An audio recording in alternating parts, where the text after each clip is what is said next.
Today's the 23rd day of June in 2023, and we welcome you to the Chapter 49 podcast once again.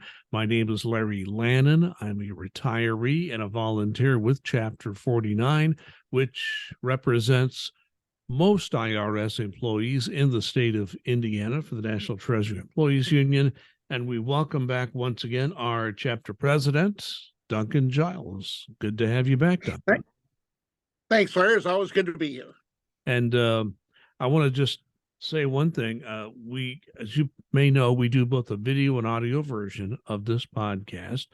I was away at another location, a week and a half ago or so when we did our last podcast.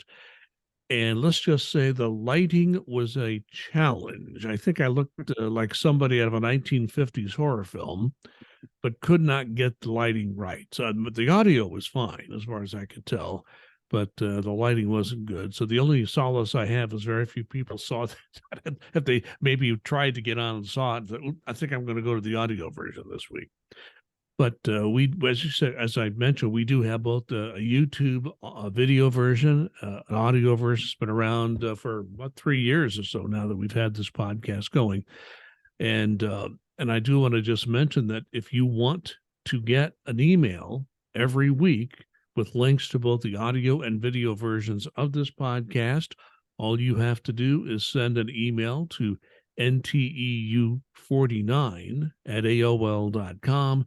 And Duncan Giles will put you on a list, and you will be notified every time we have a new podcast with both the video and audio versions, whichever you wish to use. The audio version still gets a lot more play, and it's because people can be in the car or doing something else listening.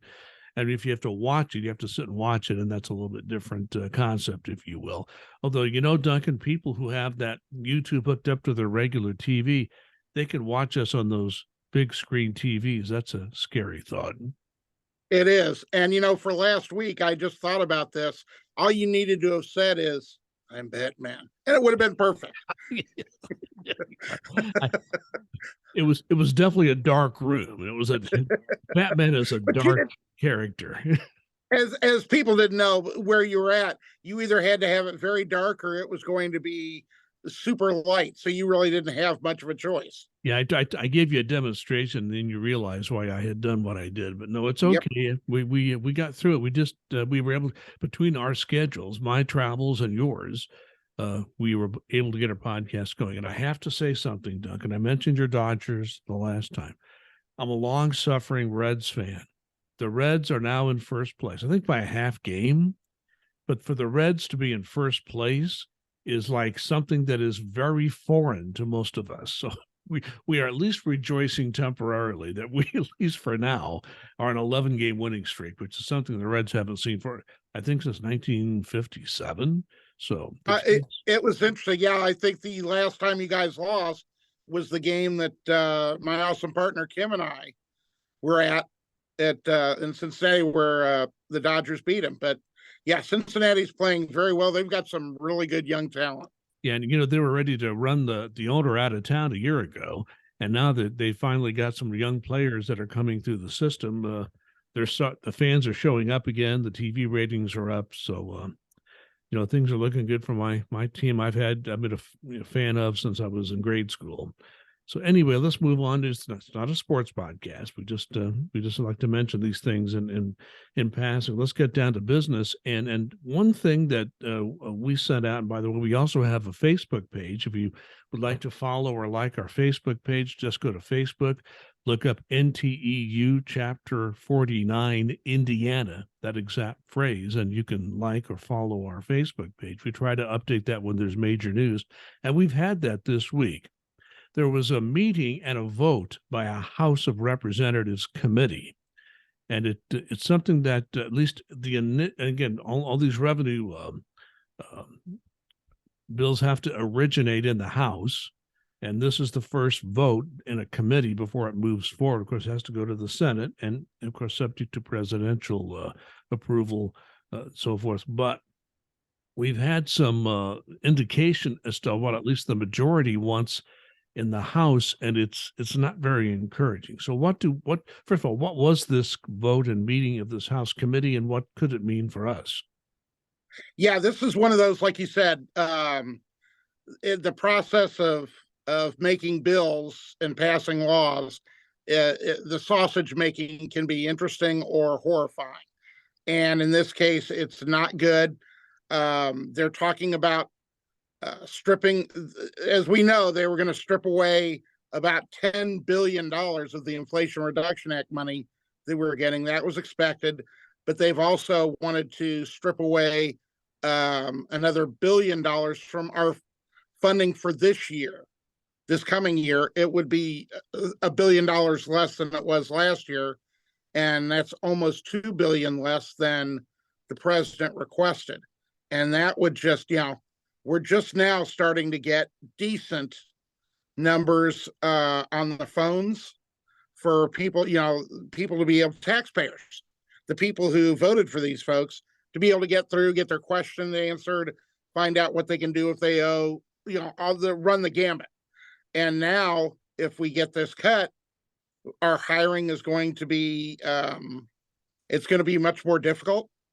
Enforcement of the taxes, which every poll you see, every single poll you see, people want to make sure that the fair share of taxes are being paid by everyone. And to try and pull back money again from this is going to hurt that as well. I'm not sure what's going on aside from political theater, but when you've got an organization that brings in anywhere from 93 to 95% of your total revenue, you don't want to be cutting that. You want to be adding to that. And that's just not happening with the bills that we're seeing coming out of the House right now.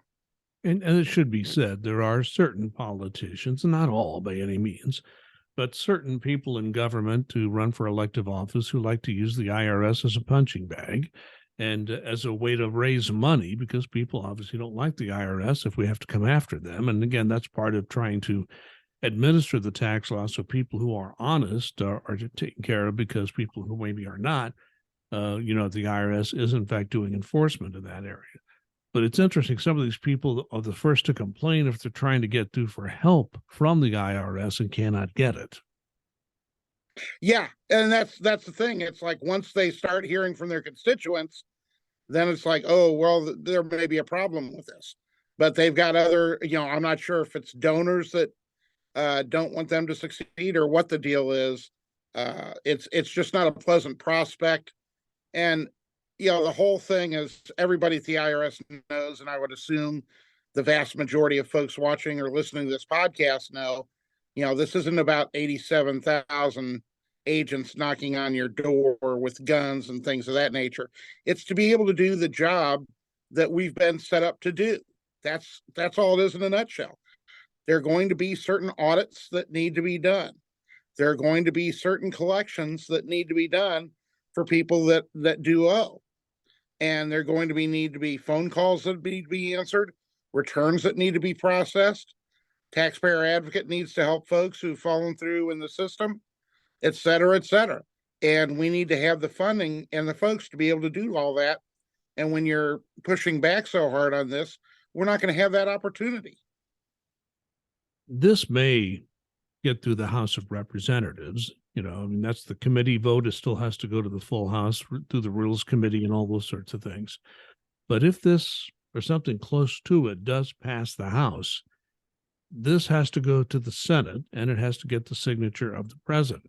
Now, it should be noted that this deal to avoid a debt ceiling crisis did put a cap on spending, but it didn't say, that agreement didn't say where the spending would be increased and cut and so forth. So what we're seeing now is this underlying battle to figure out what happens underneath those caps, correct? Yeah, and right now it's getting really ugly, because you've got a certain percentage of folks in the House that are saying, oh no, that was a ceiling. There's a much more lower floor that we can go to. And that was nobody's understanding. This is almost like a shady used car lot you're going to. You agree on the price on the car, and they say, oh no, we forgot. There's 3,000 more dollars that needs to be added for this and this. That's not the way it's supposed to work when you have a handshake deal. And that's what we've had in the debt ceiling issue, is a handshake deal. Now you're already seeing signs that people are very concerned about a shutdown come September 30th. And it's just nuts. Well, that was the next thing I was going to talk about. So you've already introduced that subject, because another issue that's been going around, particularly in the federal employee media, is the fact that all these disputes could lead to a government shutdown in October. That's very discouraging, but you cannot rule that out when these sorts of squabbles are going on. The House is about to pass some kind of budget that the Senate may not go along with, the president may not go along with. And when you have that situation that is combustible, you could always have some, continuing resolutions if there's still talk going on. But we have to face it. We could face another government shutdown, sadly. Yeah, it's just insane to me. This is basic math 101. If you want to reduce the deficit, you want to have more money coming in. So you need to feed the organization that has the money coming in. If you decide to say, hey, we're so upset, we're going to cut the money coming in, we don't want them to have it, and it's going to end up being a shutdown, which helps nobody, especially the American taxpayer, with all the things that are shut down and they're not able to get services for. It just blows my mind sometimes, the circular logic that goes around there. So we'll be keeping a close eye on this as a union. We will continue to provide updates on this podcast and also on our Facebook page that I mentioned earlier. One aspect of all this is that the IRS funding bill, normally within that package of funding consideration that's in that particular legislation that funds IRS and other agencies, the pay raise for federal employees is generally a part of that. However, this committee vote was silent on that issue. The president has proposed a 5.2% average increase. What do you think that means, if anything, that the Congress so far is silent on this issue? I was very surprised by that. I figured that they would be coming back with some sort of issue on that, which would be problematic to begin with, because for the vast majority of the past several decades, there's been pay parity between the military and federal employees. And it looks like the federal employees, or the military employees, excuse me, are going to be getting at the very least 5.2% increase. And then some lower ranks are going to be getting additional bonuses and things of that nature. So, it did surprise me that it's going to be surprising. My thinking is, and again, it goes back to basic math. If you're having these increases, we all want a pay increase, because I can tell you right now, the folks that I work with every single day, they deserve a pay increase because they're working their butts off. And I think that everybody across the country in the service is doing that. But that's going to be taking a big chunk of money. And is that going to interfere with any of the hiring that we have, things of that nature? So, and some of the things that they talked about, wanting to reduce benefits, eliminate the supplemental, income, the supplemental annuity for folks that retire, that are eligible, that retire before 62, doing the high 5 versus the high 3 for retirement calculations, talking about increased cost for federal health insurance once you retire. There's a whole bunch of stuff here that's penny wise and pound foolish to me, that is just very, very much anti-government employee. So the way the system works is that the Congress goes through the whole system and does not state a pay raise. The president sets it, and the president has set 5.2%. So we don't know what's going to happen. We just know that initial committee vote did not include a pay raise either way. We don't know what the full House will do or what the Senate will do, but we will keep close track of that and keep you apprised again on this podcast and on our Facebook page. Let's turn to another issue, and this one is one that's very important to people at the IRS. I've told you I go all the way back to the 1990s when we called this flexi place before technology increased a great deal. It's now called telework, where people are working at home. Telework was rampant throughout the federal government, private sector during COVID. Now that COVID has eased and those restrictions, health restrictions have eased, even though COVID's not gone completely, it's at a manageable level now, according to what I'm hearing and what the health officials are saying. Now, with our telework issue with the IRS, we'll go back to the previous system. And when you hear or read people in Congress saying we want all federal employees back on the job all the time, that's not true at IRS, because IRS does have a contract with NTEU that governs this. So remind our IRS employees what that means. Yeah, again, part of these proposals that are coming up out of the House are to return the telework policies to pre-pandemic.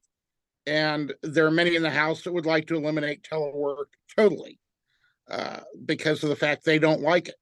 Not the fact that it doesn't work, because study after study has shown if you're productive at work, you're going to be productive at home. If you're not productive at work, you're probably not going to be productive at home. Who'd have thunk that? But what they've said is we want to roll it back to pre-pandemic levels. For the IRS, okay, that's fine, because we've got a contract that is under pre-pandemic levels. And that's going to be showing that we have the telework system that we have now. We have a contract. It's legally enforceable. It would literally take an act of Congress and then signed by the president to roll back telework totally for us to have any sort of change. We can't conflict with federal law, but as of right now, nothing I've heard is going to be conflicting with our agreement. So we are going to be status quo for the near future, and hopefully for the long-term future. It just doesn't make any sense. But again, a lot of what's coming out of some of these politicians is not making sense. So the way it works at IRS, just as a reminder for people, is that the contract says at a minimum, employees must be in the office 2 days out of a pay period, which is generally 2 days from that within that 2-week period of the pay period. So you could be at home working all those other days. Now, not every position can do it. Most can, but not everybody can telework that amount of time. But Duncan, it does give many employees the opportunity to at least work at home some of the time. Absolutely, it does. And and part of that is for, depending upon the position, going out in the field and starting to do that, which we didn't do any during the pandemic. So that is going to be a change where people who are revenue agents, revenue officers, things of that nature are going to be going back out in the field to post, POAs, the power of attorneys, the taxpayers, things of that nature. But there should still not be a change in the ability for telework for folks who are teleworking now. We did telework 100% during the pandemic. That was a safety issue. But now it goes back to, like you said, the twice per pay period, depending upon if they have, if they have work within the commuting area that they're doing mobile work, then they don't even have to show up then, aside from things like mail. So again, that's the contract kicks in again. That's what governs this. It would take a change in law to change that, and this contract still has several years to go. So we don't expect any changes. Or really, Duncan, wouldn't you say, based on the national negotiation team you were with talking with the management, this goes all the way back to the 90s, this whole system of telework, then called FlexiPlace. But don't you think the management now understands, after all this time, that there is something in this for management and that the current system is working well for them as well? Yeah. And I mean, it's one of those things that works well for recruitment and retention, because people do want to telework more. So that's a great way to, offer it to prospective employees and to keep the employees you have, because that's been a great inducement for both ways. So, and management does realize, again, as I said, if you're a good employee, you're going to be a good employee whether you're in the office or whether you're in at home. The other part is there are some management officials out there who want to go back to, okay, well, we want to have that dynamic where everybody's in the office and everybody is talking and they're exchanging ideas around the water cooler and things of that nature. And as I've expressed to management, that hasn't happened for 20 years. So they're talking about something that was in the late 90s at best. And it's just one of those things that, has gone forever. So they need to embrace the new reality and make the best of it and do what's right for the employees and the taxpayers. That's what it comes down to. Sort of a side issue, not really a side issue, it's a big one. It's related to the end of COVID as a pandemic and also related to telework. The IRS had a backlog of 7,000 reasonable accommodation requests. I can't even get my head around that number. And you had mentioned how in the world is the management ever going to be able to sift through 7,000 reasonable accommodation requests to even have enough people qualified to actually sort through them and make decisions. Well, it looks like that's not going to have to happen now, correct? Yeah, that is correct. What is the IRS has told National NTU is that they are going to be basically dropping all of those because of the fact that there is no more pandemic. The COVID emergency has been lifted. So those reasonable accommodations for COVID are no longer going to be in effect or needed. Now, how that's going to impact individual employees is yet to be seen because every reasonable accommodation is a little bit different depending upon the employee situation. So there could be a lot of different permeations to this, but the main thing is that it's since there's no pandemic, there's not going to be reasonable accommodations for the pandemic. So if you have a pending reasonable accommodation, if you haven't already, you'll be receiving notification that will no longer be considered, correct? That's that's the way it should work. How it will work is anybody's guess. Yes, National NTU in their conversations with IRS has asked for it to be rolled out exactly as you described. How it will in practicality, uh, I, I I hope it will work out that way, but somehow I just don't see it going that smoothly. Yeah, Duncan, I've been retired too long. I just assume things are going to be done a certain way. That's both of my union official history and my time as a manager. But I guess I'm reality is setting in. I want to ask about something else apart from all that. There was a proposal from the management to implement something called the Fast 8 timekeeping system. I know that NTU had a lot of questions about this, discussed this with the management. There has been a recent decision on, first of all, tell us what that system would have been had it been implemented and what the management has just recently decided. Yeah, we for those of you working, everybody knows our timekeeping system is the single entry time recording, or setter, as you might know it as. Setter's been around for a long time, and it's a very antiquated system, but it's worked well for us. It's something the IRS created itself. So they had gone out and said, we need to replace this. We need to update our system, and came up with this Fast 8, contracted with this company. Well, they've just let us know in the last week or so, and we negotiated this to try and make it as seamless as possible. We wanted to make sure that it was very similar to Setter in its appearance, so there wouldn't be a lot of training or issues with employees having to do it. But now they've said, we're dropping this. My guess is issues with vendors. We get a lot of vendors that say, we can do this. We're great. We're awesome. We can handle this. And then they get to us and they're like, oh, dear God, we didn't realize the size or scope of this. We can't handle it. And I'm betting it is something of that nature. I don't have any personal information. That's just an educated guess on my part. But what this means is, as of right now, we will continue to use Setter into the near and possibly far future. Well, it just reminds me of that old Broadway song from the 60s, Promises, Promises. Then just promise, Yeah, and it's like reality sets in like, oh, can I really do this? This is a big agency. and that's exactly what I think happens to a lot of them. We've seen this in a couple of different things over the last several years where they've awarded it to a vendor, different issues, and then the vendor just couldn't handle the volume that they were going to hit. And yeah, it's just one of those things. Okay, Duncan, time for your final comment. Yeah, my final comment today. Today is the last day for the FEVS survey. And again, we're talking about Friday, June 23rd. And be it FEVS, I'm more partial to employee pulse surveys because I think they're done more often. The FEVs are a moment in time when you're taking it, but any of this I think is very valuable for employees to take.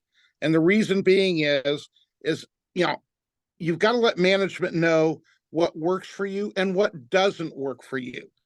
If there are issues that on these systems and things of that nature that you can put in the FEVs, employee pulse surveys, whatever it is, these are listened to. These are looked at very closely. I can tell you, I've been on teams and am on teams that look at these results. And so to make us a better agency and more responsive, you need to do these types of surveys and to make sure that your voice is heard so we can make the positive changes that we need. They are anonymous. They're not going to be coming back to bite you. It's just one of those things that, we can't address a problem with data if there is no data to back that up. We can say, oh, yeah, we know we need better training. Well, if we don't have the data for that, upper level management saying, well, nobody's saying that, so we guess it's okay and we don't need to spend the extra money on it, doing it, for example, in person as opposed to on computer. So that's why I think these surveys are very important to do, and you want to make your voice heard. Duncan, I'm going to talk about something a little bit off all that we talked about today and recently. But at the time we record this, there's a lot of publicity about a submersive vehicle having imploded in the Atlantic. Some people who paid $250,000 to go on this excursion to look at the Titanic. And it's a sad tragedy. 5 people died, and you don't want to see it in any case. But as an old news hand and a guy who still writes a local news blog where I live, I used to make a living as a reporter years ago. Look at that. It was former President Obama who gave an interview to CNN and said what bothers him is we have all this wall-to-wall publicity about this Titanic excursion that went bad.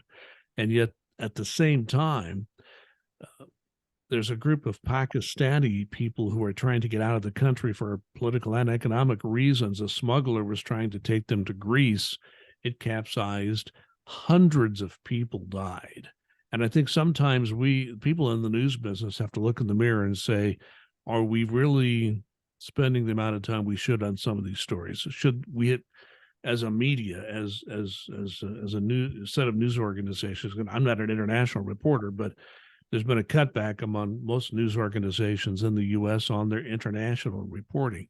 Should the American media have spent more attention on this horrible tragedy in Pakistan where these smugglers were trying to bring people to Greece illegally, of course, but still, several hundred lives were lost where people were fleeing a very bad situation politically and economically in their home country of Pakistan. So maybe sometimes we in America just have to, because if you watch the BBC News, they gave a very significant coverage to both stories.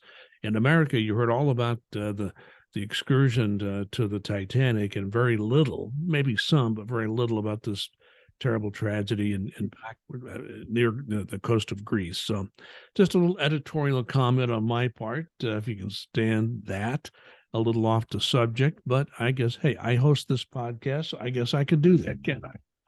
Yes, you can. I want to thank Duncan Giles for once again joining us on the Chapter 49 podcast. I'm a volunteer. I'm very happy to do that. And Duncan takes time out of his busy schedule as a chapter president. We try to do this weekly. We don't make every week, and probably July 4th week, Duncan and I will probably take some time off then, but we expect to be back next week if all goes well. And we thank you for watching and listening. We look at our statistics and we have a pretty steady audience out there. We appreciate all of you, except, of course, the video last week where I looked terrible, but that was fine. I didn't mind us losing some audience there. But we want to thank you again for your support, for watching and listening. You are the reason that we continue this podcast and have for about 3 years now. In the meantime, please be safe and be kind.